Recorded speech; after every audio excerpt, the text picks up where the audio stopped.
Beet আৰু গাজৰ আমাৰ স্বাস্থ্যৰ কাৰণে কিমান উপকাৰী আমি সকলোৱে জানো, কিন্তু বহু লোকে ইয়াৰ মিঠা মিঠা সোৱাদটোৰ কাৰণে খাবলৈ বেয়া পায়। সেয়ে আজি গাজৰ, বিট আৰু দালি মিলাই এটা নতুন ৰেচিপি বনাবলৈ লৈছোঁ। আপোনালোকেও এনেকৈ কেতিয়াবা বনাই চাবচোন।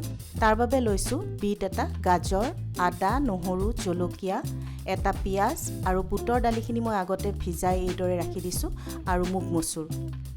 প্ৰথমে মই গাজৰটো মিহি মিহিকৈ কাটি ল'ম।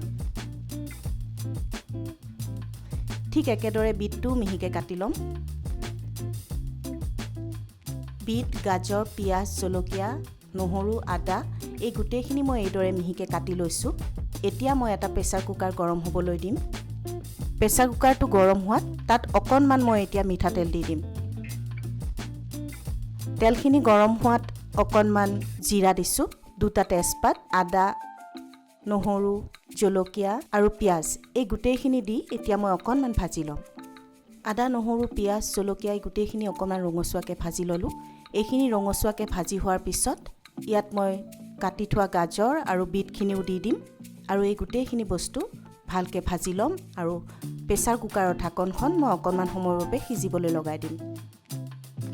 এই গোটেইখিনি বস্তু অকণমান ভাজি লোৱাৰ পিছত ইয়াত মই দি দিম অকণমান মিট মছলা, অলপ হালধি, অকণমান নিমখ আৰু অকণমান জিৰা ধনিয়া।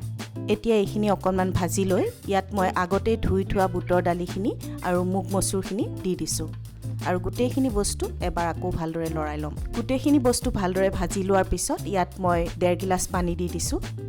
আপোনালোকে যিমানখিনি পানী আপোনালোকক দৰকাৰ সেই হিচাপে দিব পাৰে। এতিয়া মই প্ৰেছাৰৰ ঢাকনখন মাৰি 3টা হুইচেল মাৰিবলৈ এৰি দিম। 3টা হুইচেল মাৰাৰ পিছত মই প্ৰেছাৰ কুকাৰটো নিজে নিজে ঠাণ্ডা হ'বলৈ অলপ সময়ৰ বাবে ৰাখি দিম।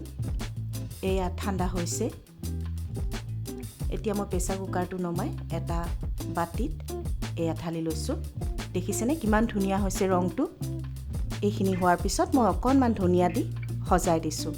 আপোনালোকেও এনেকৈ বনাব আৰু আপোনালোকে ৰুটিৰ লগতো খাব পাৰে আৰু এইটো দালি ভাতৰ লগতো খাব পাৰে।